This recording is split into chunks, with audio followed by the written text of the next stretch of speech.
Olá, amigos. Nosso cordial boa tarde a todos. Votos de paz e bem. Este é um momento muito especial para nós, daqui de Fortaleza, Ceará, que temos a oportunidade de iniciar um trabalho. Este é o primeiro programa de gênero, através do Memorial Bezerra de Menezes, o nosso MEBEM, instituição fundada recentemente, no dia 29 de agosto do ano passado, em face da celebração dos 190 anos de nascimento de Adolfo Bezerra de Menezes Cavalcante, nosso ilustre conterrâneo.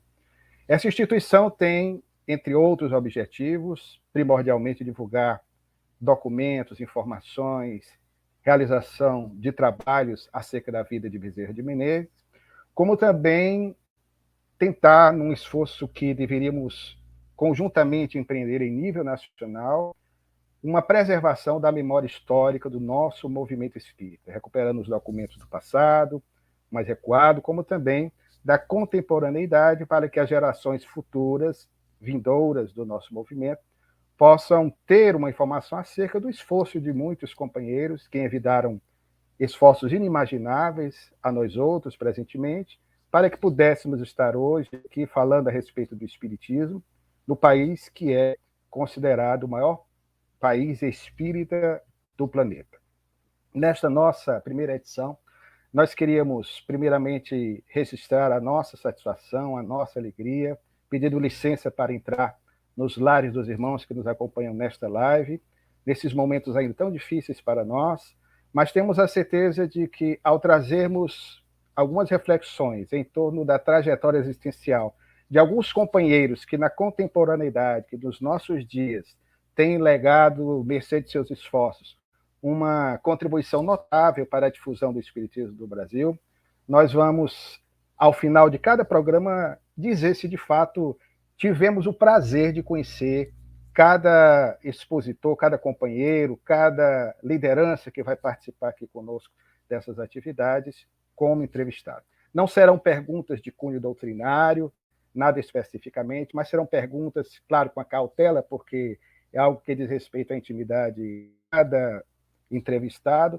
mas nós vamos ter a oportunidade de conhecer um pouco mais a respeito da trajetória de vida de alguns, para que assim possamos compreender o quanto o Espiritismo representou e representa em suas vidas. Evidentemente que esse trabalho ficará para a posteridade como um documento visual, audiovisual, e que no futuro poderá ser pesquisado aí também por historiadores, por outros que garimpam esses tesouros através desse trabalho de história oral da história do nosso movimento. Nós queríamos especialmente agradecer a parceria do Grupo Espírita Fonte Viva de Votuporanga, em São Paulo, que juntamente com a nossa parceira de sempre também, a Rádio Web Fraternidade, Web Rádio Fraternidade, que são os nossos canais na transmissão deste encontro, que, repetimos, acontecerá sempre aos sábados, os finais de cada mês, o último sábado de cada mês. Agende-se aí com uma pessoa especialmente convidada nesse horário das 16 horas. O programa será dividido por mim, pela minha companheira daqui de Fortaleza, Eugênia Campos. Nós vamos sempre nos alternar nas entrevistas e queríamos também fazer um registro, é uma questão muito pessoal e demonstração do nosso reconhecimento ao trabalho de outros companheiros que seja na seara espírita ou fora dela, deram contribuições para a divulgação de uma mensagem de otimismo e de esperança. Esse trabalho ele é inspirado no esforço de um grande jornalista, homem da televisão brasileira, Brancato Júnior, que desencarnou no dia 22 de janeiro de 2016, portanto, recentemente, e que realizou durante os anos 1960 e 1970 e até recentemente um trabalho televisão que tinha por título Prazer em Conhecer. Claro que nós fizemos a nossa adaptação para aquilo que pretendemos alcançar através desta live, e aqui o nosso preto de gratidão a esse jornalista que foi verdadeiramente um homem de bem e que também foi um estudioso do Santuário Agave e deixou aí alguns trabalhos nessa área. Sem mais delongas, nós vamos convidar aqui meus dois companheiros presentes nesta live, nessa mesa que não é bem redonda, mas uma mesa virtual, para que nós possamos, de maneira descontraída, entabular uma conversação fraterna. E o nosso convidado de hoje dispensa quaisquer comentários extraordinários. Eu posso dizer que privo da sua amizade já há algum tempo, pelo Brasil espírita e não espírita, pelo seu desempenho na divulgação das atividades que ele realiza, sempre destacando os estudos que faz, desde a primeira obra que tivemos a oportunidade de ler, analisando as questões bíblicas, que dá uma ênfase muito grande aos trabalhos relacionados, como ele chama, à primeira revelação, que é o que está, na verdade, nas nossas Bíblias, no Antigo Testamento, aquilo que foi magistralmente, didaticamente trabalhado por Allan Kardec. Então, sem mais delongas, nós vamos colocar o Severino agora nessa mesa redonda, será ele, na verdade, o foco dos nossos questionamentos. Os irmãos, se quiserem fazer alguma pergunta, podem fazê-la através do nosso programa, mas sugerimos perguntas relacionadas ao seu trabalho, à sua vida, à sua ação em prol do Espiritismo.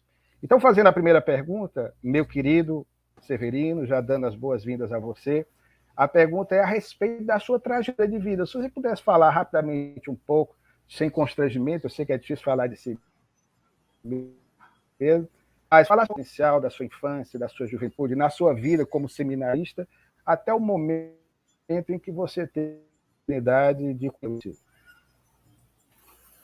Boa tarde, Luciano. Boa tarde, Eugênia. Boa tarde, queridos internautas. Eu queria dizer da minha alegria de estar aqui com você, Luciano, porque eu vou considerar essa conversa como se fosse entre nós dois, porque eu não gosto muito de falar de mim mesmo, né? Embora que, quando eu olho para trás, eu vejo que eu fui muito abençoado por Deus, porque eu sou de uma família muito humilde, trabalhador, agricultor do interior da Paraíba, não nasci nem numa aldeia, nem numa vila, foi dentro de entre três montanhas, num local sem nenhum recurso de qualquer natureza, de comunicação, de cultura, nada, nada, nada, só necessidade, uma família numerosíssima, e em que o meu pai tinha que nos, de uma certa forma, sacrificar para que pudéssemos sobreviver. Perdemos muitos irmãos, pequenos ainda, por fome, por necessidade mesmo.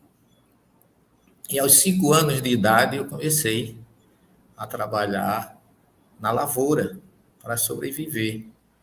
Eu sou gêmeo, né? Eu sou o 21º de uma família de 27 filhos, e tudo isso foram, na verdade, eu considero que foi a minha primeira sociedade, foi minha família. Mas, mesmo criança, eu tinha uma admiração muito grande por Jesus, porque nós não tínhamos missa ali muito próximo. Eu comecei a ir à missa depois de 6 anos, quando eu já comecei a fazer o meu curso primário, e foi a partir daí que eu comecei a admirar o Evangelho, a admirar as histórias de Jesus. E em 1955, nós tivemos uma seca muito forte aqui na nossa região, onde morreram muitos de fome. E eu tive, naquela época, eu com 5 anos de idade, eu comecei a ter visões. Eu tive uma visão muito curiosa, porque eu vi ao mesmo tempo tudo que veio acontecer comigo depois que eu saí de lá, da minha terra.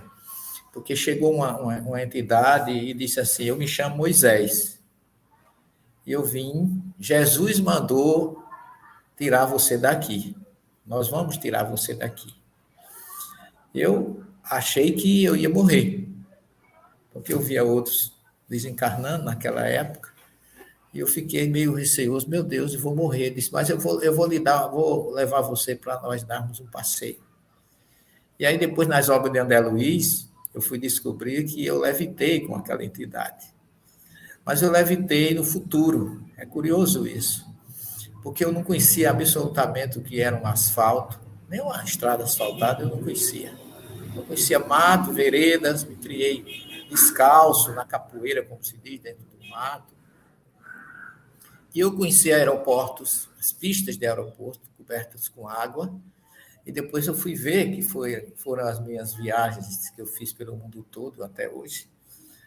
E eu saí de todos os meus irmãos, eu fui o único que saí de casa sem ter uma idade adulta, porque a partir dos 18 anos meus irmãos iam embora, e eu saí com 13. E aí a minha vida praticamente foi, eu digo, eu saí sem nenhuma esperança, no sentido de sem nenhum apoio, não é esperança, esperança eu tinha demais, tinha sonhos e esperança, mas apoio eu não tinha nenhum, não conhecia ninguém. Vim para João Pessoa, que me recebeu no dia 26 de fevereiro de 64, eu desembarquei em João Pessoa, sem saber para onde ir, uma senhora me trouxe por amizade dos meus pais, para deixar com a outra, numa região aqui tem um abrigo de idosos, e foi ali que eu comecei minha vida. Enfim, 26 de fevereiro de 64, assim, tudo novo. Eu me lembro da música do Luiz Gonzaga, era tudo diferente. Eu me sentia assim, afogado, eu me sentia perdido, não tinha um norte, eu só queria estudar. Era só isso. Porque eu, naquela idade, eu com 13 anos, já não tinha mais naquela região nenhuma escola de interior, que eu estudei numa escola de João Amorim, lá, que ele pagava professores para ensinar as crianças pobres. E foi ali que, através de Humberto Amorim e Hélio Amorim, eu terminei o 4º ano primário, vim para João Pessoa, e eu fui, com toda a honra, para casa, para esse asilo de idosos. Me levaram para um grupo escolar no dia 1º de março, e não tinha vaga, e eu voltei com um caderno na mão e um lápis, grafite, número 2, chorando, porque não tinha conseguido um lugar para estudar. E a freira disse, não tem problema não, você vai para uma vacaria trabalhar comigo esse ano, e para o ano você estuda. Aí eu digo, não é esse o meu caminho. Falei com a senhora que me levou, e ela encontrou uma outra senhora que me levou para a casa dela, era uma professora primária, não me pagava nada, só me dava o estudo e a comida, nem roupa ela me dava. E eu fazia tudo na casa dela, com muita honra. Fiz tudo, trabalhava, fazia todo o serviço doméstico. Ela era uma pessoa muito tradicional, muito rigorosa, mas foi uma pessoa na minha vida que me norteou, nunca me mandou para o mau caminho. E eu sempre orando, sempre acreditando em Deus, que eu já via espíritos naquela época, né? Comecei a ver com 6 anos. Esse foi o primeiro que me mostrou assim, de uma certa forma. Curiosamente, eu não vou pensar nunca que foi Moisés, mas o nome dele era Moisés, naquela visão que eu tive. E eu sempre orava e comecei a ajudar a missa na catedral.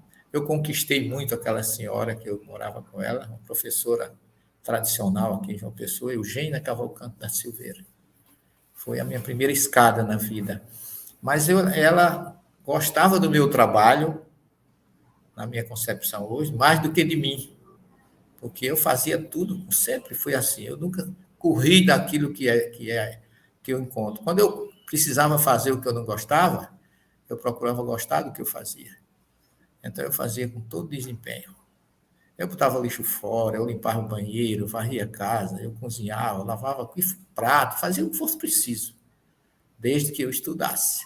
Essa era a minha meta. Até que um dia eu já estava na escola dela, que ela tinha uma escola, eu fui em primeiro lugar, no primeiro ano que eu cheguei lá, em 64. Mas no mês de maio e junho eu já ajudava a missa na Catedral Metropolitana. Eu ficava me perguntando, meu Deus, como é que eu vou para o seminário? Meu sonho é ir para o seminário, eu quero ser padre. Como é que eu vou para o seminário se ninguém me conhece, ninguém fala por mim?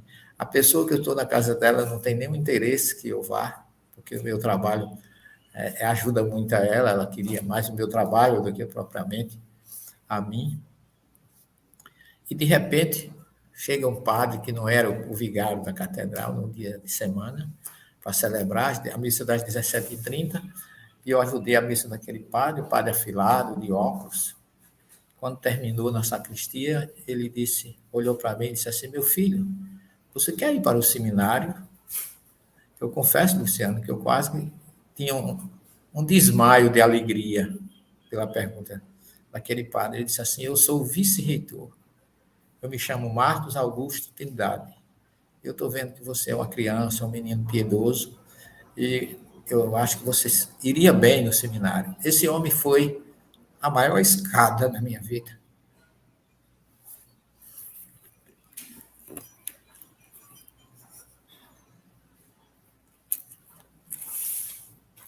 Ele desencarnou recentemente. Fez 70 anos de formatura. Eu ainda fui à missa dele, de 70 anos. E ele programou para mim no seminário. Eu fui, ele era vice-reitor, passou a reitor, e ele programou para que eu fosse fazer Colégio Pio Brasileiro em Roma, minha teologia em Roma. Estava tudo certo. Mas chegou o arcebispo aqui na Paraíba, que mudou tudo, e mandou todos os pobres do seminário embora. E como eu era pobre, eu fui desligado. Não era que eu fosse mal, mas ele disse que o seminário não tinha condições de me sustentar. E aí a minha vida, eu mudei da água para o vinho, porque foi a melhor casa que eu tive na minha existência. As minhas raízes teológicas, todo respeito, sempre fui respeitado, enquanto o padre Marcos era reitor, não via diferença entre o que pagava e eu que não pagava. Eu só fui saber disso depois que ele deixou o seminário. Depois que o arcebispo que chegou liberou todo mundo. Eu já estava com 4 anos no seminário, eu já ia começar a filosofia, quando eu fui desligado do seminário, e era fazer filosofia e teologia em Roma. E a vida, para mim, foi assim, terrível, porque eu deixei uma casa de acolhida, de religião, de missa matinal, de retiro, e fui jogado no mundo, nessa diversidade da vida. Fui ser cobrador de ônibus, com todo respeito, fui ser agente de passagem, foi porque eu tinha que sobreviver, a continuar estudando através do meu trabalho. Então, não foi assim muito difícil, mas ao mesmo tempo eu nunca perdi a minha fé, a minha confiança. Eu ia à missa todo domingo, eu não deixava de ter o meu breviário, eu não deixava de ter o meu roteiro cristão católico. Então foi assim um período que até eu me formar, com essas dificuldades todas, eu acabei interrompendo meu curso, porque eu fiz vestibular, passei para odontologia, e eu fui cursar, mas eu não tinha condições de pagar o curso. Era um curso muito caro. Então, eu tive que interromper. Fui para São Paulo, trabalhei 1 ano, depois voltei e terminei o curso. Quando eu terminei, entrei na universidade. E quando eu entrei na universidade como professor, ganhei uma bolsa do PICD, o meu contrato, como professor, fui para São Paulo fazer mestrado, fiz seleção no meio de 40, fui o 3º colocado. Foi assim, tudo, as coisas foram acontecendo. Quando eu disse, eu estou bem, do ponto de vista material, aí a mediunidade que estava, eu diria assim, latência, estava dormitando, aí explodiu na minha vida. Foi uma coisa assim, eu fui afogado. Foi aí que o Espiritismo chega na minha vida como o meu oásis, porque eu até ali, todas as dificuldades materiais eu tinha suplantado, graças a Deus. Mas as dificuldades da obsessão, ela veio muito forte, porque eu não conhecia nada de Espiritismo. Eu já era espírita sem saber. Eu tinha tudo que o espiritismo chegou depois e me trouxe como caminho, eu encontrei num momento dificílimo, porque eu casei com uma moça que os pais eram espíritas. Tudo tem uma razão de ser. A mãe dela era da Lagoa Grande, da minha terra, não me conhecia, nem eu a conhecia. E quando eu cheguei em São Paulo, que eu comecei a fazer o meu curso de mestrado, eu comecei a ver, ouvir coisas. Eu estava muito bem, eu fazia mestrado durante a semana e o final de semana eu ia para Santo Amaro fazer especialização. Eu fazia 2 cursos. E foi ali na praça, lá em São Paulo, no Anhangabaú, que de frente do edifício Joelma, aquele edifício que pegou fogo no ano de 1975, vocês se lembram da história, e ali de frente daquele edifício eu fui reencontrado por 3 entidades suicidas. Aí minha vida virou de cabeça para baixo, a obsessão foi muito forte. E hoje eu sei que se eu não tivesse, veja como são as coisas, se eu não tivesse casado com uma mulher de família espírita, talvez eu não tivesse resistido, porque tudo está no projeto de Jesus. Porque quando eu comecei realmente a ouvir vozes, a trabalhar contra aquilo, procurei a igreja, o padre não estava, eu acho, coitado, em uma dificuldade maior do que eu, e aí eu fui buscar na doutrina espírita a solução para as minhas dificuldades naquele momento. Foram 14 anos de obsessão fortíssimas, porque quando eu comecei, Luciano, eu comecei a passar mal de frente do Anhangabaú, eu não conseguia me alimentar, eu não conseguia dormir, eu não conseguia me concentrar, eu fazendo um curso de pós-graduação, tu imagina, precisando de estar rendendo, a USP, um curso muito pesado, professores muito exigentes, e eu não tinha ânimo de pegar um livro, eu entrava na sala de aula, os espíritos diziam assim, saia, se você não sair, eu não vou deixar você respirar, eu já começava a sentir uma dispneia terrível. Então, eu saía da sala, eu ficava com medo que nas provas aquilo não acontecesse, porque eu iria ser reprovado. Graças a Deus, dia de prova, eles respeitavam, não chegavam. Mas até que um dia que eu estava nessa dificuldade toda, eu levantei e comecei a passar muito mal, porque eu me alimentei e tive uma visão que eu estava caindo num fosso e não tinha... Aquele fosso não tinha fundo, era uma queda que não chegava embaixo nunca. Aí eu despertei naquela angústia, chamei a minha esposa, e eu chamei dizendo a ela que eu estava morrendo. Aí ela, quando chegou para mim, ela disse assim, olha, não tenha medo, porque eu já tinha dito a ela, quando eu casei com ela, olha, eu respeito sua religião, mas nunca receba espírito na minha frente, pelo amor de Deus. Eu não quero nunca ver você recebendo entidades. Veja a minha santa ignorância, né? Até onde chegava. Mas quando ela chegou nessa hora, ela disse assim, olha, não tenha medo, mas tem uma pessoa aqui que quer falar com você. Minha esposa nunca conheceu meu pai. Eu casei com ela em 79, em julho, e meu pai desencarnou em janeiro de 71. Fazia mais de 8 anos, ela nunca o conheceu. E ela recebeu meu pai, Luciano. Foi assim.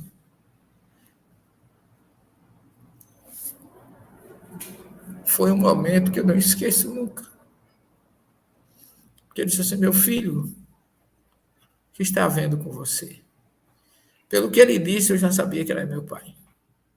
Pela forma de falar. Ele disse, olha, esse momento, ele era muito apegado a mim. Quando ele desencarnou em 71, ele veio me dizer que tinha desencarnado. Eu estava em João Pessoa e ele no interior.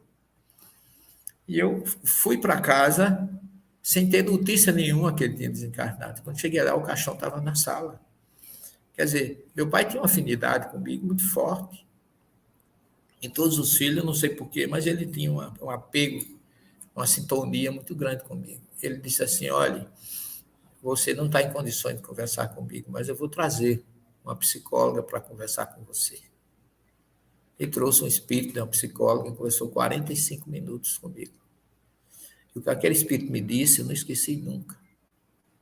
Ela disse, olha, você não tem problema, você não tem doença, porque eu achava que eu estava morrendo. Você está começando a uma missão que você precisa passar por ela. Você foi chamado para isso. Você venceu todas as barreiras materiais. Agora começou a sua época espiritual. Você não tenha medo, que você não está doente, quando você estiver com dificuldade. Chame sua esposa, dê um passeio aqui eu morava ali em Santa Cecília, pela Praça Marechal Deodoro, e veja que beleza Deus botou numa flor. Você vai encontrar o seu caminho. Quando esse espírito saiu, eu estava novo, 0 quilômetro, renovado. Mas aí, quando eu achava que estava bem, as entidades voltavam. Eu não sabia por quê. Botava para morrer, os médicos não achavam nada. E para não ser prolixo, meu filho, eu passei 14 anos, abracei a doutrina espírita, fui estudar, comecei comprando o Evangelho segundo o Espiritismo, foi a minha ponte luminosa entre o Espiritismo, entre o catolicismo e a doutrina espírita. Comecei a atuar, a estudar, comecei a ler Allan Kardec. O Evangelho, para mim, foi engraçado que a primeira página do Evangelho que eu abri é aquela que diz assim, a dor é uma bênção que Deus envia aos seus eleitos. Então, quando eu li essa parte do Evangelho, parecia que era tinha sido escrito para mim. Tudo que dizia, portanto, não desespereis quando estiveres sofrendo. E aquelas palavras foram caindo em mim como se fosse uma luva. Eu fui, através daquele livro, eu li Nosso Lar, foi a primeira obra espírita. Na metade de Nosso Lar, eu estava querendo me mudar para lá. Fiquei tão entusiasmado que eu queria ir para Nosso Lar, que eu queria rever, encontrar André Luiz e o grupo dele lá, porque foi uma obra assim, que me ajudou bastante. E a obra que abriu minha cabeça, porque não foi fácil largar a teologia cristã que eu conhecia, com dogma, com tanta coisa, e abraçar uma nova filosofia. Mas quem me ajudou demais foi Leon Denis, com a obra Cristianismo e Espiritismo. Que livro eu recomendo às pessoas esse livro? Porque é de uma racionalidade evangélica que ele mostra realmente as coisas de uma forma racional. Muito interessante, me libertou muito. E aí eu li toda a obra, estudei toda. E a partir daí eu abracei essa doutrina que tem me dado muitas experiências curiosas, porque enquanto eu estava começando na doutrina, já estava estudando, eu passei assim 3 anos espiritólogo, era uma mistura de espírita com católico, eu ainda ia me confessar, porque eu achava que eu estava errado. E aí as coisas foram clareando e eu fui me libertando de muitos preconceitos. E um dia eu encontrei um frade na cidade. O frade com uma criança. Aí o frade olhou para mim e disse, boa tarde, meu filho. Quando eu vi um padre naquela época, um frade, era assim um líder para mim. Continuo tendo respeito, mas naquela época era minha luz, vamos dizer assim. Aí o frade olhou para mim e disse, boa tarde, meu filho. Eu digo, boa tarde. Ele perguntou para mim, disse, qual é a sua religião? Parece que aquele frade veio me testar, sabe? Porque eu ainda estava muito inseguro na doutrina. Ele perguntou, qual é a sua religião? Aí eu olhei para ele assim, eu digo, meu Deus, o que é que eu vou dizer a esse padre? Porque eu sou espírita. Eu fiquei assim, todo inibido, né? Aí eu disse assim, eu sou ex-seminarista, para ver se ele mudava de conversa, né? Aí ele disse assim, sim, você é ex-seminarista, mas ex-seminarista não é religião. Você continua fiel à Igreja Católica, Apostólica, Romana.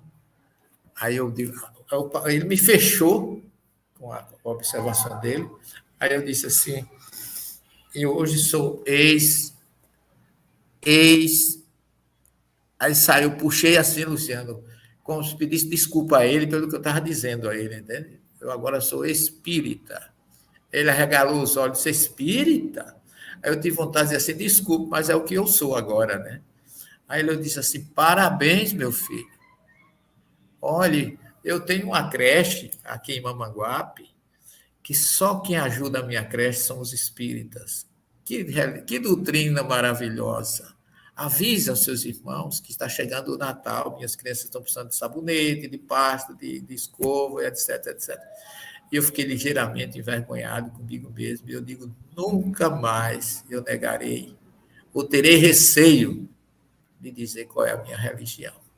E a partir daí eu assumi a doutrina, estudei bastante, e as coisas foram acontecendo, acontecendo, e eu hoje estou aqui com você para falar de mim, que é uma coisa que eu não gosto muito, mas você é meu irmão, e a gente, às vezes, pode servir para alguém alguma coisa do que eu passei, em todos os sentidos, não é? Porque não é fácil. Hoje eu vejo como as religiões criam preconceitos com relação à doutrina espírita, que é uma doutrina tão maravilhosa, tão libertadora. É o evangelho de Jesus na prática. Não existe espiritismo sem evangelho. E a gente ainda sofre, por intermédio daqueles que se dizem cristãos, um preconceito tão grande, pela desinformação. Isso dificulta tudo. E hoje eu estou vendo, graças a Deus, ortodoxos já recebendo Jesus como Messias, já está havendo um movimento para receberem Jesus de volta. Então, é preciso que haja um consenso, que as pessoas entendam que Jesus não pertence à religião, ele é o rei do nosso planeta.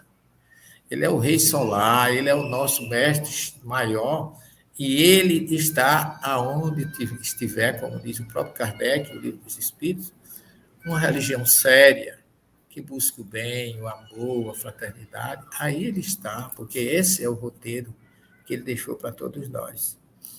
Então, resumidamente, eu comecei assim, passei por todas essas dificuldades, mas eu, graças a Deus, hoje, eu não digo que me orgulho, eu digo que foi muito positivo na minha vida. Porque eu não encontrei nada fácil, Luciano. Nada fácil. Quando a gente vê pessoas humildes chegando perto da gente, a gente não sabe muitas vezes o que aquela pessoa vem nos trazer de ensinamento. Quando a gente acha que é superior, que não precisa, aquele que está, o nosso colhedor de lixo, que muita gente não sabe muitas vezes nem quem é, nem o nome, o zelador do nosso prédio, o rapaz que limpa o vidro do nosso carro na rua, o motoqueiro que vem deixar a nossa comida em casa para que a gente não pegue Covid, mas ele está exposto, que a gente nem reconhece, não dá uma ajuda, não pergunta o nome dele, não agradece, porque todos nós estamos no mesmo barco, apenas em vagões diferentes ou em divisões diferentes, mas Deus é único e Jesus é o nosso caminho. E a doutrina espírita me trouxe essa consciência. Hoje, você sabe, eu sou espírita, mas sou muito ecumênico. Eu respeito todas as religiões. Acho que todos são meus irmãos em Cristo e todos são criações de Deus. Basta ler a primeira revelação que você vai ver que nós viemos do mesmo material, não é? Da mesma estrutura do planeta. Temos os mesmos órgãos, temos as mesmas células, temos a mesma genética, somos todos criação do sopro da essência divina, como diz Moisés do Gênesis 2:7. Paz e bem, amigas, amigos, eu saúdo especialmente o professor Severino, ao meu querido irmão e amigo Luciano Klein, a todos os internautas que estão aqui conosco. Tem pessoas conectando da Suíça, da Flórida, de Votuporanga, enfim, de todos os recantos do Brasil e do mundo. As pessoas muito emocionadas com seus relatos, professor Severino.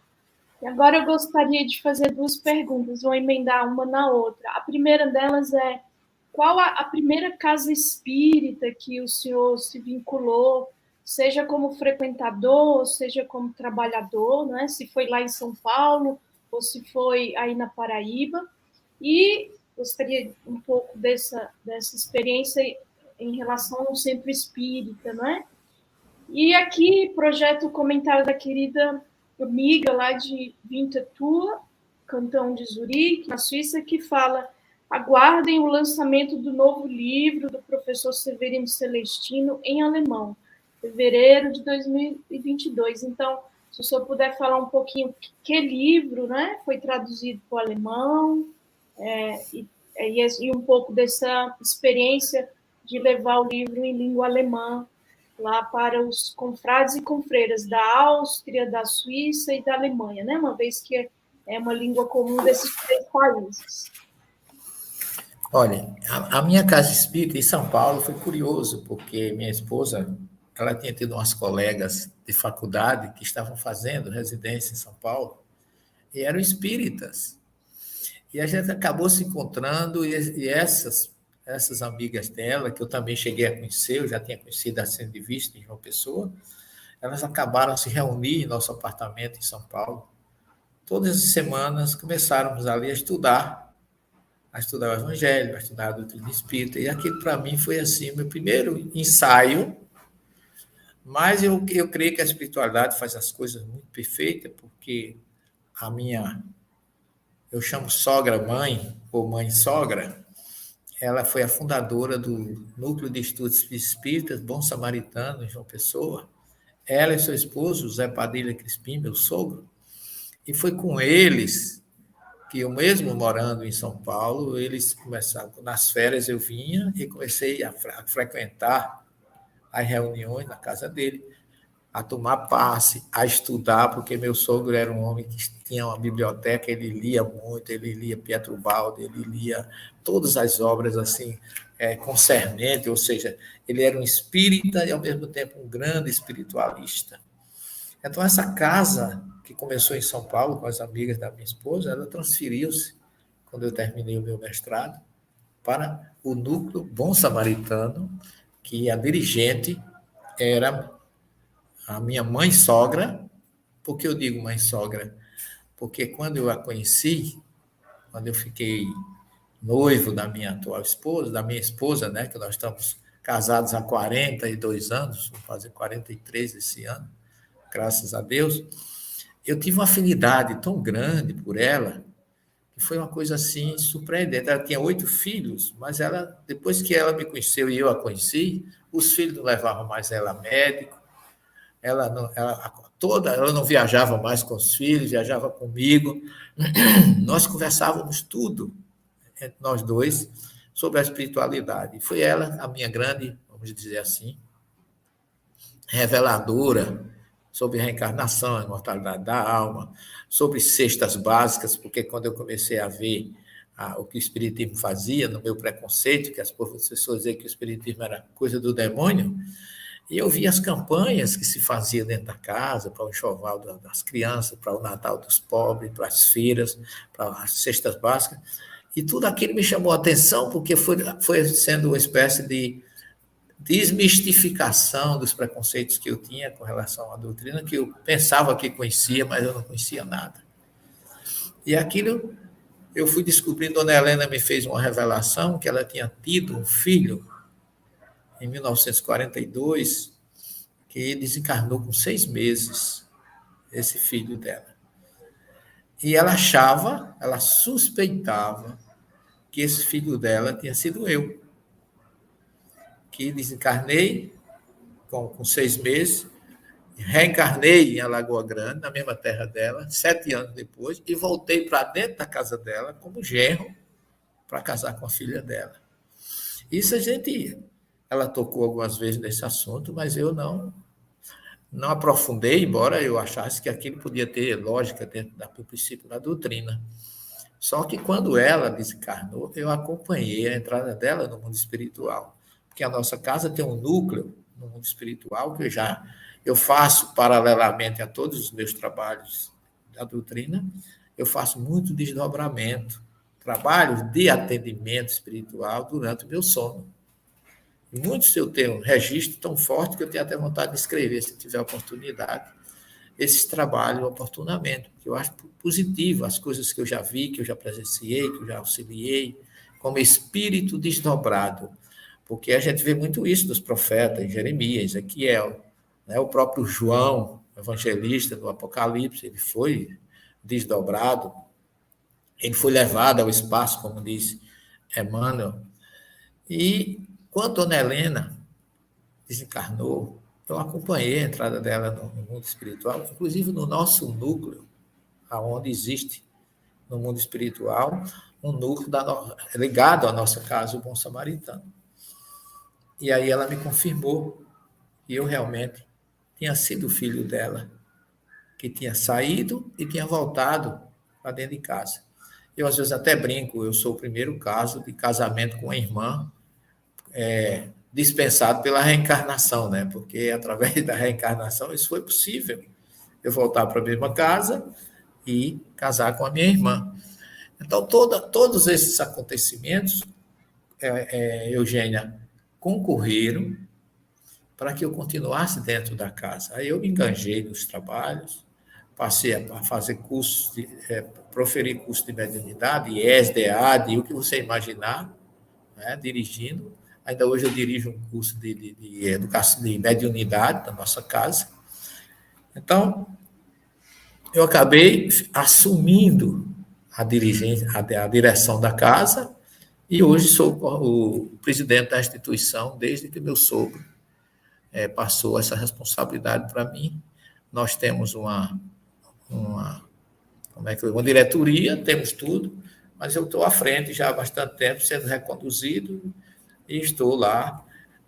Ou seja, é a minha primeira e única casa espírita da minha vida. É o Núcleo de Estudos Espírita Bom Samaritano, que se chamava Núcleo Bom Samaritano, e eu, estatutariamente, transformei em Núcleo de Estudos Espírita Bom Samaritano para abrir mais esse leque de conhecimento dentro da nossa casa. Esse foi, eu acho que eu vim diretamente para assumir a continuidade desses trabalhos. Estou lá até hoje, há quase bem uns 30 anos, dirigindo essa instituição. E levando o nome dela para o mundo todo, né? Porque para onde eu vou, a instituição vai comigo. É como se Dona Helena tivesse transferido esse centro familiar, como diz André Luiz, né? É o núcleo familiar. Nasceu na cozinha da casa dela, com a família, com os filhos, foi crescendo, e hoje é uma instituição com estatuto, ligada à federação, toda bem de acordo com aquilo que a doutrina nos orienta como casa espírita que somos. E o trabalho que a Gorete vai, com muita honra, trabalhar agora nele, é um trabalho que eu vou pedir licença para dizer a vocês que é um trabalho do Dr. Bezerra de Menezes. Porque a minha ligação com o Dr. Bezerra de Menezes aconteceu nos anos 90, 1990 aí. Eu acho que 2 ou 3, eu fazia um trabalho aqui em João Pessoa chamava-se COGEP, que era a Confraternização de Jovens Espíritas da Paraíba, que a gente reuniu os jovens durante o carnaval para fazer encontros. Era um grupo que tinha aqui, Humberto Lucena, João Irlando Lucena. A gente reunir os jovens, o Whindersson, um grupo de pessoas que reunia esses jovens, em vez deles estarem no carnaval, estavam estudando a doutrina com a gente. E eu fiz um trabalho, eu estava fazendo meu curso de hebraico, e eu tinha começado, estava já há um certo tempo, e aí Zé Crispini estava passando para mim a direção do Bom Samaritano. Disse que queria, que estava cansado, precisava que eu assumisse. Eu achei que aquilo era uma responsabilidade muito grande, mas vi um médium de São Paulo chamado Reinaldo Leite, eu não sei se Luciano conhece, chegou a conhecer, o doutor Reinaldo Leite, que era do grupo de espírito lá de Taubaté, em São Paulo, que eu até fui lá, visitei, fiz palestra lá e tudo, da Adelmar e outro, estou esquecendo o nome agora do outro menino lá, Adelmar ainda hoje está na Mundo Maior, na TV lá com a gente e tudo. E quando estava terminando os trabalhos, que eu tinha feito um trabalho sobre o Apocalipse, aí eu falei com o doutor Reinaldo. Doutor Reinaldo, eu estou assumindo a direção do Bom Samaritano. Mas eu acho assim uma responsabilidade tão grande, assumir uma casa espírita. Será que não teria condições de eu pedir umas orientações? Porque o doutor Reinaldo recebia o doutor Bezerra de Menezes. Era o guia dele, assim, ele sempre falava e era muito, muito querido por todos nós. Aí ele disse assim, pode, professor. E ele já está aqui, porque era no encerramento dos trabalhos, ele já está aqui para o encerramento dos trabalhos. Era o último dia A mesa já estava a ser formada e nós estávamos ali nas cadeiras da frente, conversando, eu e ele, eu toquei nesse assunto. Ele disse, mas o doutor Bezerra está me dizendo que não é você que quer falar com ele, não, é ele que quer falar com você. Aí eu tomei um choque, né? Eu digo, o doutor Bezerra quer falar comigo? Sim, ele quer falar com você, professor. Eu digo, não, deve estar vendo. Aí já não era mais ele, já era o doutor Bezerra. Chegou e disse, meu filho, você tem 4 capítulos do Evangelho que você tem que dar sempre como roteiro na sua vida. O 11, o 12, o 17 e o 18. Entre eles deve ser perfeito como perfeito é vosso Pai Celestial, que eu acho que é o capítulo 18, se eu não me engano. E aí eu achei aquilo muito, muito forte, né? Aí ele disse assim, agora você tem um débito. Você tem um débito com a doutrina com relação à Bíblia. Você precisa fazer um trabalho baseado nos textos originais da Bíblia, mostrando que a Bíblia não há choque entre ela e o Espiritismo.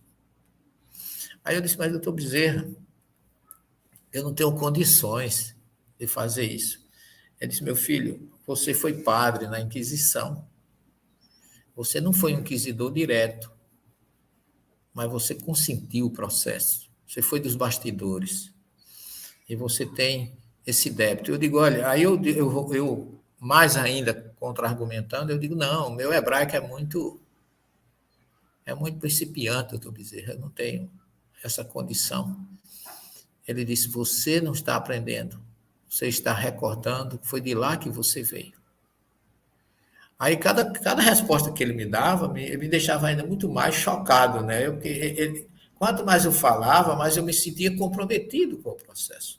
Ele disse, agora você tem que fazer um trabalho cujos textos e as explicações sejam os mais simples possíveis, para que as pessoas possam entender. E aí hoje eu vejo, quando terminou a reunião, eu quase não dormia naquela noite, eu ainda fui procurar o doutor Reinaldo para saber se não estava havendo algum engano. E a coisa foi aprofundando de tal forma que eu não tive dificuldade. Eu fiz proficiência em hebraico pela Universidade Hebraica de Israel. E hoje eu não tenho dificuldade de traduzir um texto, de comentar, de entender a gramática, porque eu fui até o fim e graças a Deus, esse trabalho, quando eu fiz, eu ainda fui falar com o Divaldo, foi outro, ele e Joana de Ângeles, que eu queria, o trabalho estava pronto, mas eu queria publicar com pseudônimo. Aí Divaldo disse, não, senhor, Joana está dizendo que esse trabalho vale sua encarnação e você não pode publicar com pseudônimo, porque é um trabalho de academia e você é da academia. Eu acho interessante porque o doutor Bezerra me segurou na academia por mais 15 anos do que eu precisava estar, para que eu levasse o espiritismo para a academia, para que eu levasse o espiritismo para pastores, para padres, para pessoas de todas as religiões, até para ateus. Eu fiquei 38 anos e meio na universidade, eu acho que eu com 30 anos já fui do grupo que podia me aposentar com 30 anos, e fiquei muito mais tempo levando o espiritismo lá para dentro. E essa obra, ela hoje já está na 13ª edição, com mais de 75 mil exemplares vendidos. E distribuído todos, eu faço questão, eu tenho 8 obras publicadas. Todas essas obras, a renda dela é transformada nas obras sociais do Bom Samaritano. Inclusive a sede foi comprada, os herdeiros com o dinheiro do livro, tudo. Porque eu aprendi com Jesus, cidade de graça, que de graça recebeste, e com Paulo de Tarso, que diz que nunca viveu sobre os auspícios de comunidade nenhuma, viveu do trabalho dele. Então, é uma obra que eu acho que colocou assim o espiritismo perante a Bíblia no lugar que ele sempre mereceu estar. Não que eu tenha não me coloco na condição de salvador da parte de Deus, me livre. Mas eu fui um instrumento assim que o doutor Bezerra utilizou e tem utilizado, apesar de ser tão frágil. Eu acho que ele deve ter muita paciência comigo, deve ter muita pena de mim, o espírito evoluído do jeito que ele é, que apesar das minhas fraquezas, das minhas fragilidades, eu ainda consigo sintonizar com ele e não fugir daquilo que ele colocou para mim. Porque o doutor Bezerra é um espírito tão evoluído que eu não sei como é que ele tem humildade de se aproximar de nós para nos fazer úteis, apesar das nossas dificuldades. Porque nós somos verdadeiro pote rachado da lenda árabe, né? Então, através dele, eu trouxe esse trabalho e está aí, graças a Deus, tem servido de muito suporte, inclusive experiências pessoais de muitos protestantes, pastores, que se tornaram espíritas por causa desse livro. Tem um exemplo, tem inclusive um que era da igreja adventista, pastor dirigindo 43 igrejas no estado de Pernambuco. E se tornou espírita por causa desse livro e foi fazer palestra na nossa casa e dar o testemunho. Mas é uma obra libertadora, não é uma obra destruidora de religião. Porque todos aqueles que acolhem o que ela fala, acolhem pela lógica que ela tem. Porque esse pastor mesmo, ele disse assim, professor, nenhum pastor pode negar o que o senhor coloca nesse livro, porque eles são literais, e o senhor coloca o literal. Então, por isso que esse livro, para mim, as coisas vão acontecendo, tudo que está acontecendo com essa obra, com essa divulgação, é obra que eu dedico todo o mérito ao doutor Bezerra de Menezes, porque ele tem feito até essa tradução desse livro para o alemão agora, que a Gorete. Veja, eu nem conheço Gorete pessoalmente, eu conheço a Sheila através Você vê como é a espiritualidade, eu conheço a Sheila através de uma live que eu fiz lá em Mato Grosso do Sul, e a Sheila se ofereceu e foi assim, ela traduziu num sopro, foi rapidíssimo. E agora a Gorete, na Suíça, já está para lançar essa obra, agora no mês de fevereiro, como você está vendo aí anunciado. Então, eu acho que quando o trabalhador está pronto, a seara aparece. É só isso que eu entendo. Mas, resumidamente, a história é mais ou menos assim, querida. Meu bom amigo, quando a prosa está boa, o tempo vai rapidamente embora, né? Nós temos ainda 2 perguntas a fazer, e uma delas tem a ver com o que você falou ainda na resposta à primeira pergunta, quando você ressaltou esse seu lado, que eu particularmente admiro muito, ecumênico, essa sua boa relação com companheiros de outros caminhos de fé. E eu queria que você falasse de 2 companheiros que marcaram a sua vida. Eu tive a oportunidade de conhecer, por exemplo, e é um deles, o pastor da Igreja Presbiteriana, Neemias Mariem, já residente no mundo espiritual, aquele célebre pastor que se tornou nacionalmente conhecido por responder na década de 1970 e ganhar o prêmio do programa do J. Silvestre, o Céu e o Limite, e que esteve, inclusive, aqui em Fortaleza, ministrando uma palestra em um de nossos congressos, foi aplaudido de pé na época. Queria que você falasse um pouco dele e de um amigo comum que esteve pertinho de você, aí como arcebispo da Paraíba, que também tivemos a oportunidade de privar da amizade e da irmandade. Eu me refiro a Dom Aldo Detilo Pagotto, também residente já no mundo espiritual. Fale um pouco desses companheiros que, inclusive, prefaciaram um trabalho seu. Olha, o pastor Neemias Mariem foi o maior cristão que eu conheci nessa encarnação. Um pastor de uma igreja bem tradicional, né, que é uma das primeiras igrejas, fundação protestante, a presbiteriana. Ele era da Bethesda de Copacabana. E quando eu conheci o pastor Neemias, eu não conhecia, eu reencontrei. Foi um irmão querido, foi uma pessoa que me tratou com o maior carinho, porque ele era uma cultura. O pastor Neemias era uma cultura ambulante, o homem fez curso na Alemanha, era um pastor-chefe de uma igreja com muitos pastores, mas um homem de uma simplicidade, de uma humildade, de um carisma, e um homem que era sincero, honesto, um pastor que a gente conhece como são os nossos irmãos protestantes, dizer que o espiritismo era o afluente mais caudaloso do rio do cristianismo. Ele tinha o maior respeito pelo espiritismo, ele recebia uma entidade, que era uma avó dele índia, que ele chamava minha avó Nhambiquara. Ele recebia, e a esposa dele, Dona Egléia, era quem doutrinava. Quer dizer, era uma pessoa magnífica. E pastor Neemias Mariem, ele mudou-se para a pátria espiritual. Ele fez palestra na nossa casa e ele fez casamento. Eu faço questão de registrar isso aqui, que ele narrou lá no nosso centro. Ele fez um casamento de um desencarnado com um encarnado. O que é que vocês acham? Um homem que estava em Israel a secretária ligou para ele e disse que tinham 2 homens lá na igreja que queriam se casar e queria que ele fizesse o casamento. Isso há 30 anos atrás. Imaginem vocês, né? O preconceito sempre foi muito grande, a desinformação com relação a essa questão de ideologia de gênero, essas coisas todas, que está agora bem mais divulgado e bem mais, graças a Deus, tolerado e compreendido na sua essência, porque a doutrina espírita explica tudo isso muito bem. E ele disse, olha, minha filha, diga aí para eles que eu não acho, a minha igreja não faz casamento de pessoas do mesmo sexo.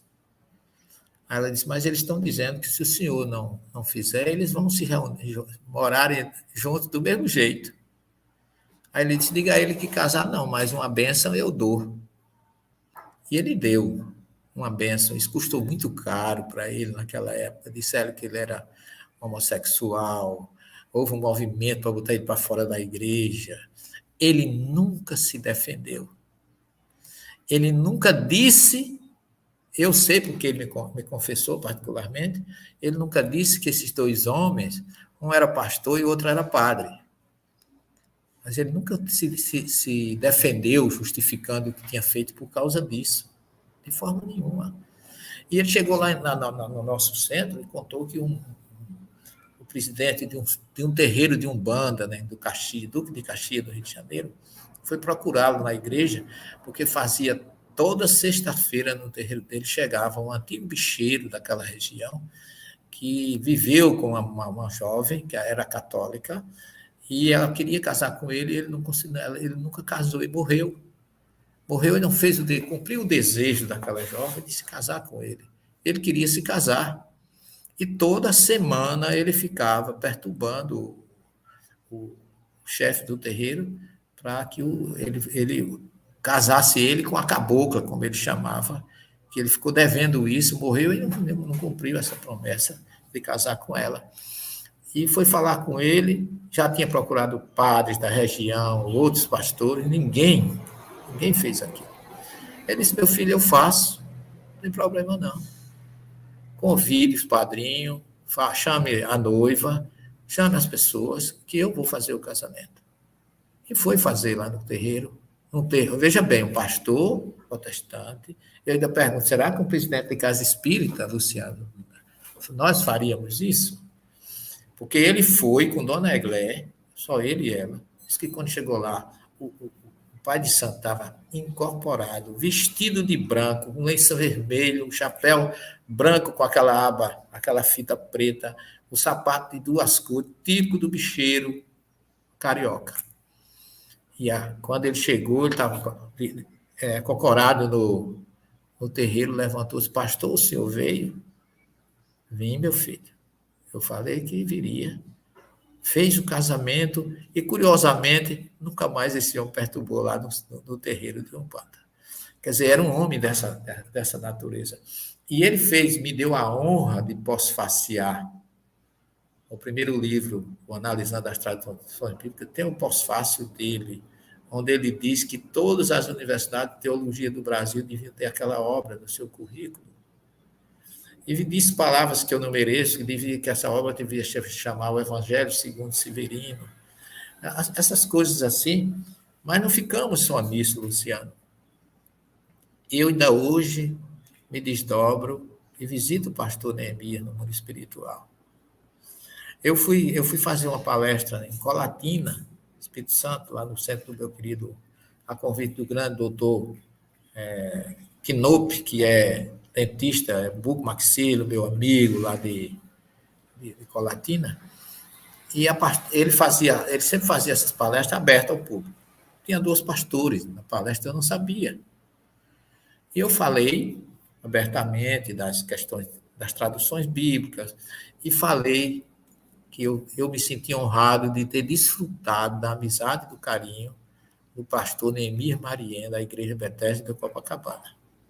E parabenizava os 2 pastores que estavam ali conosco, abraçava-os fraternalmente em nome de um Cristo que nos une e que deseja exatamente o que nós estamos fazendo.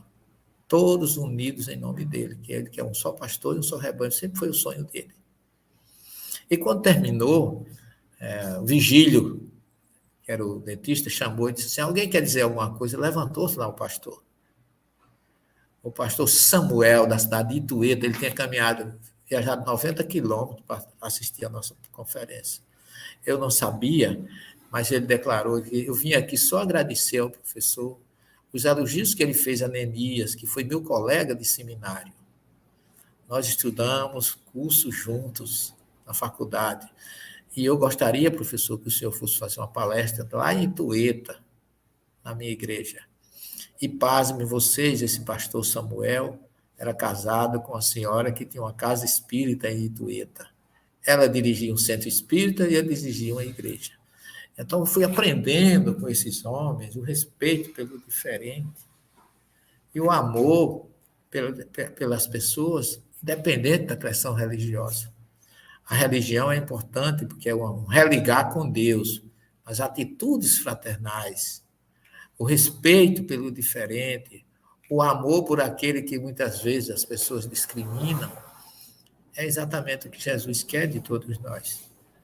Então, Luciano, a última vez, entre as várias vezes que eu fui ao mundo espiritual, visitar o pastor Neemias, ele cantou para mim, eu acordei emocionado, eu voltei numa emoção assim incrível, que ele gostava de gritar, Kumbaya, Senhor, Kumbaya. Kumbaya vem do verbo hebraico, Lakum, que é levantar. Kum é levanta, Ba é vem, e A é Deus. Levanta e vem Deus. Ele cantou essa música para mim, e ele estava se preparando, pasme você, para fazer uma palestra no auditório com 500 entidades de ex-pastores que estavam se preparando para voltar ao planeta Terra com ideias ecumênicas, de um só pastor e um só rebanho, porque era isso que Neemias fazia. É isso que eu faço como espírita, porque eu amo essa doutrina, porque Kardec fez com que eu fosse espírita por causa do ecumenismo dele, porque ele disse que o ensino moral de Jesus é o campo onde todas as religiões do planeta podem se encontrarem. Kardec não disse que o espiritismo era o único caminho, nenhuma vez. Ele disse, fora da caridade não há salvação. Ele não disse, fora do espiritismo não há salvação. Então, respeitosamente, seguindo Allan Kardec, é que eu tenho, meu filho, essas ideias ecumênicas. E o meu querido amigo Aldo de Cílio Pagotto, esse foi um irmão que eu reencontrei assim, que tenho muito, rezo por ele, é tanto que eu tenho uma afinidade tão grande com ele. Se você abrir o meu celular hoje, onde está o nome de Luciano, tem Dom Aldo de Cílio Pagotto, não é o nome de Luciano, é o nome dele. É curioso que quando você telefona, eu digo, ele está entre nós, né? Então, Aldo, eu conheci Dom Aldo indiretamente, porque eu fiz um seminário em Taboão da Serra, em São Paulo, onde um irmão dele participou. E me pediu um autógrafo do livro Analisando as Traduções Bíblicas. E mandou, bote o nome do meu irmão. Como é o nome do seu irmão? Aldo Pagotto. Eu não sabia nem que era Dom Aldo. Nessa época, eu acho que ele ainda era bispo de Oroz, não, do Sobral, né? Que ele foi bispo de Sobral. Acho que ele era bispo de Sobral. E quando Dom Aldo foi nomeado arcebispo da Paraíba, um padre, que é dentista também, é padre, marcou uma consulta para ele, para mim, meu consultório. E quando ele chegou, foi aquele reencontro maravilhoso, porque ele disse, a primeira coisa que ele disse, professor, eu queria agradecer o que o senhor fez pelo meu irmão, porque meu irmão foi muito assistido com a sua espiritualidade.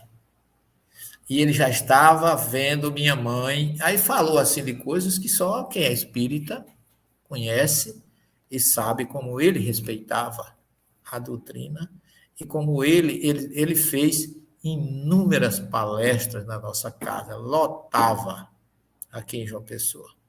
que ele ia sempre uma vez por mês, ou 2 meses, no aniversário da casa, todo ano ele ia, no mês de julho, fazer uma palestra lá no nosso Centro Bom Samaritano. Me recebia em palácio como se fosse um amigo. Eu entrava, eu estacionava no estacionamento do palácio, conversava com ele horas e horas, fazíamos passes mútuos, apliquei muito passe nele, ele em mim. Então, foi assim um irmão querido que partiu. Infelizmente, foi muito injustiçado, lamento o que fizeram com ele, mas oro por essas pessoas, porque cada um tem a forma de agir, e a gente tem que respeitar a forma das pessoas agirem, porque a gente conhece a lei de causa e efeito. Cada um colhe o que planta. Mas digo a você, Luciano, esses 2 homens foram 2 pessoas que marcaram profundamente a minha existência.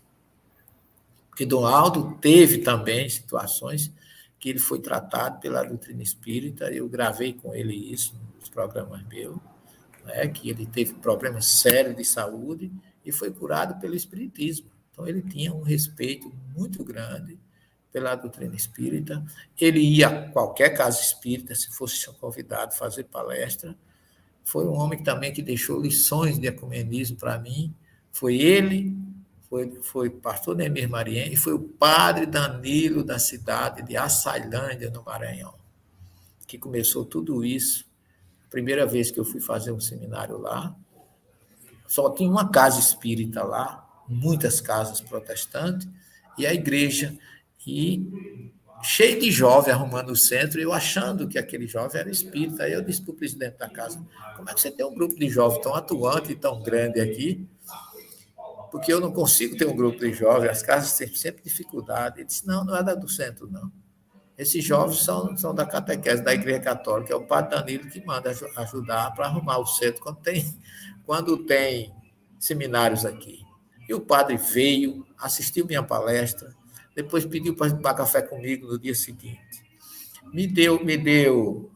Pediu um livro, eu autografei para ele, eu falei até da tradução do Pai Nosso, do hebraico.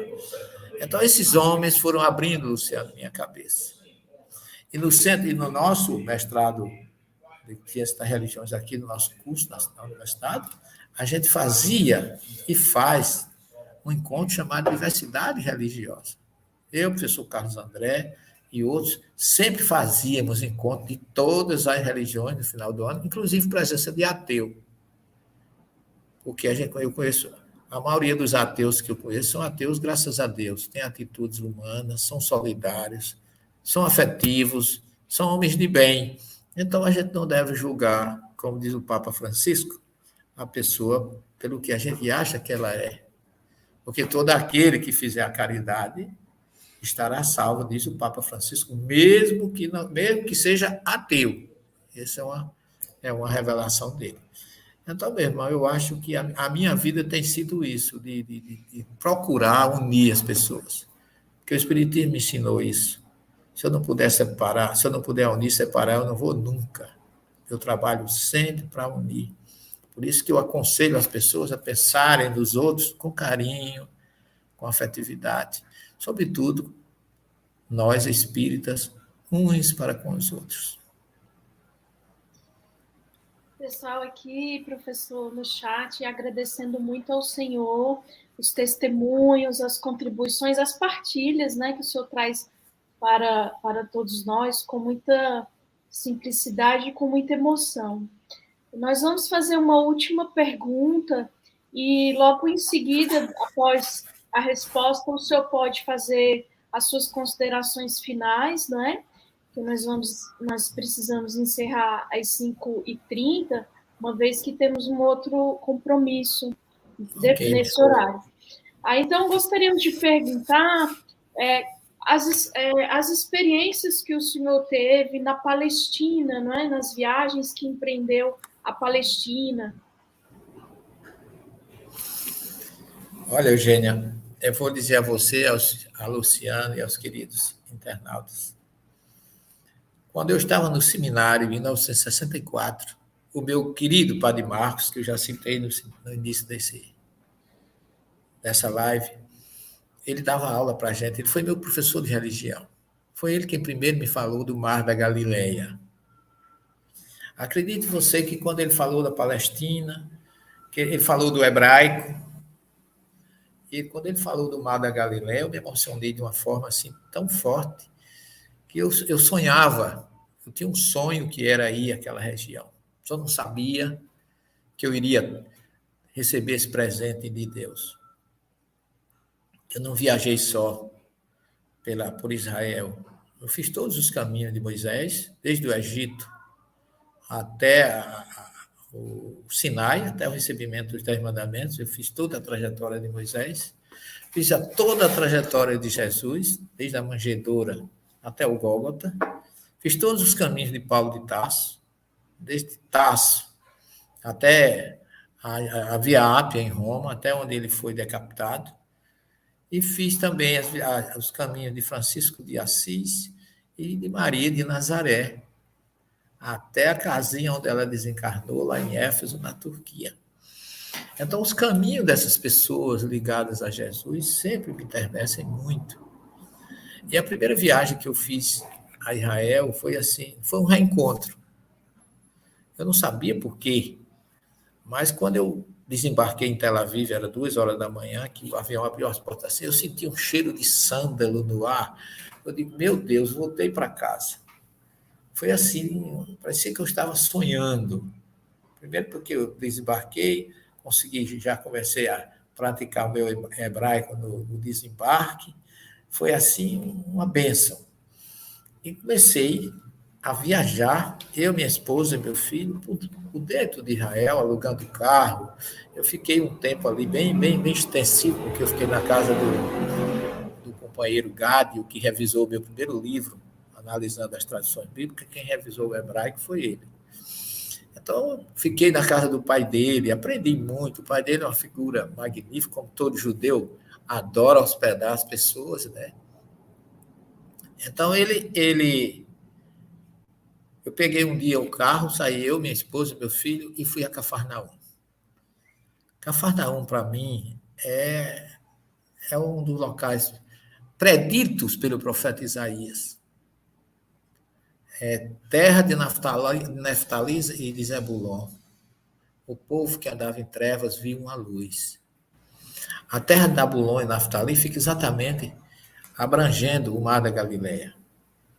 E Jesus, ao chegar em Nazaré e não ser bem recebido pelos seus, ele vai se hospedar em Cafarnaum. Eu entrei em Cafarnaum no dia 25 de setembro do ano 2000.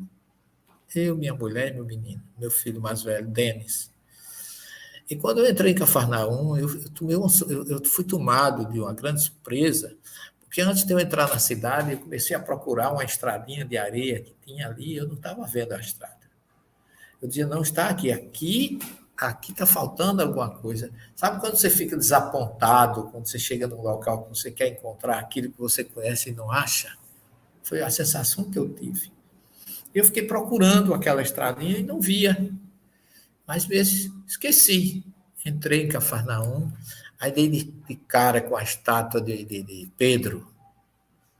Jesus morou na casa de Pedro. E eu comecei a ver como se eu tivesse aberto o Evangelho, eu tivesse entrado no ministério de Jesus na Galileia, o ministério mais rico, mais solidário, mais fraternal, mais amoroso, mais humano, onde Jesus vai atrás dos doentes, dos excluídos, dos esquecidos, dos deserdados, dos pobres, tudo que se era de pessoas carentes, Jesus abraçou na Galileia. Foi mostrar por que ele não foi para Jerusalém, para a casta, para os evoluídos, os doutores, não.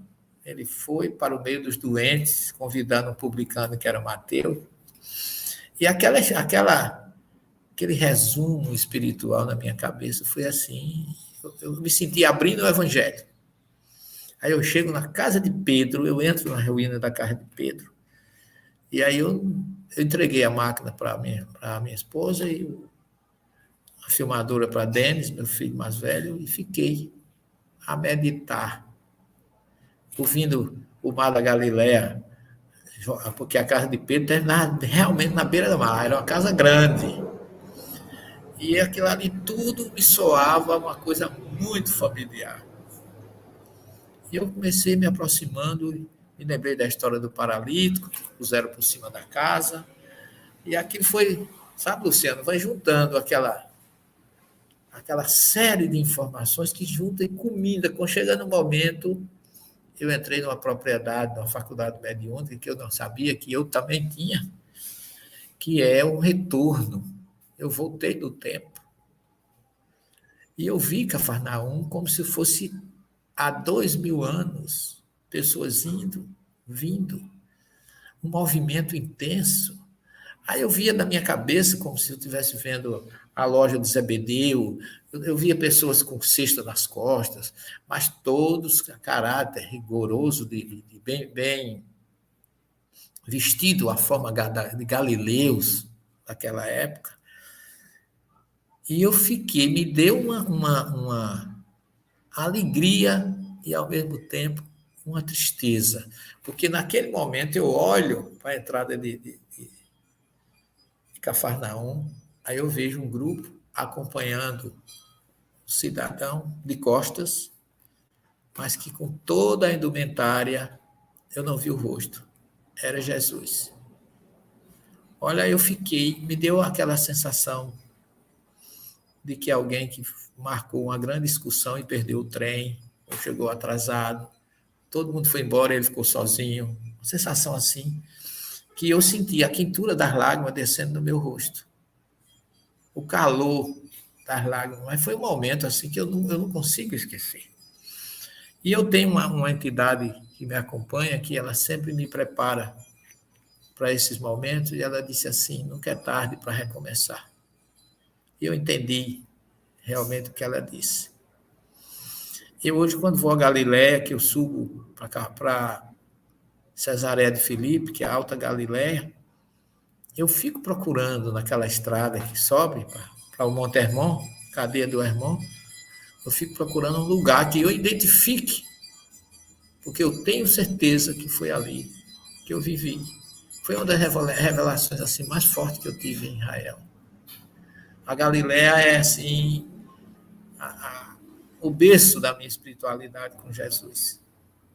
Porque eu sinto muito forte isso. Eu sinto que é curioso que Emmanuel morou ali pertinho também. Emmanuel, como Públio, morou ali em Cafarnaum e também encontrou Jesus às escondidas. Eu não, eu fui mais profundo, eu neguei Jesus de uma forma mais difícil, não o quis acompanhar naquela época e ainda o quis prejudicar. Então, eu recebo, as minhas viagens ali são muito fortes por isso.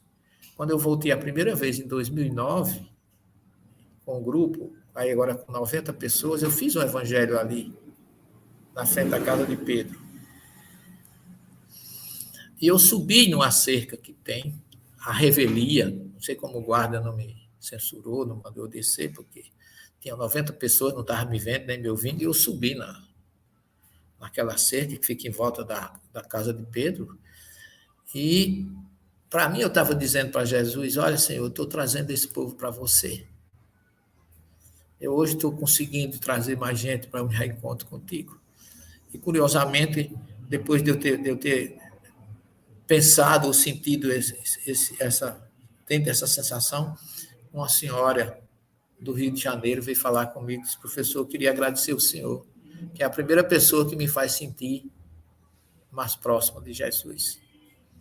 Então, essas minhas idas, essas viagens que eu faço, não é turismo, vocês não sabem como eu me sinto sensibilizado e sintonizado, como eu vibro quando eu vejo alguém feliz, emocionado por ir onde Jesus nasceu, onde Jesus começou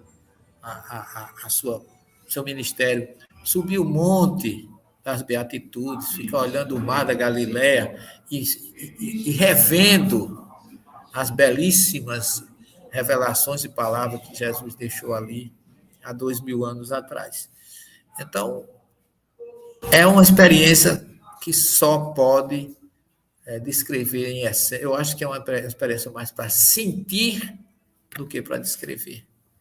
Porque por mais coisas que eu tente, eu não consigo passar para vocês como eu me envolvo, como eu me vejo diferente, como eu utilizo aquela geografia em benefício do meu espírito e da minha fé em Jesus e no seu legado maravilhoso que ele deixou para todos nós. Professor Severino, a Gorete nos enviou uma surpresa aqui, que é uma foto da capa e contracapa do seu livro, né? Se o senhor permite, nós projetarmos, está em alemão, tem alguns internautas conectando lá da Alemanha. Pois não, minha filha.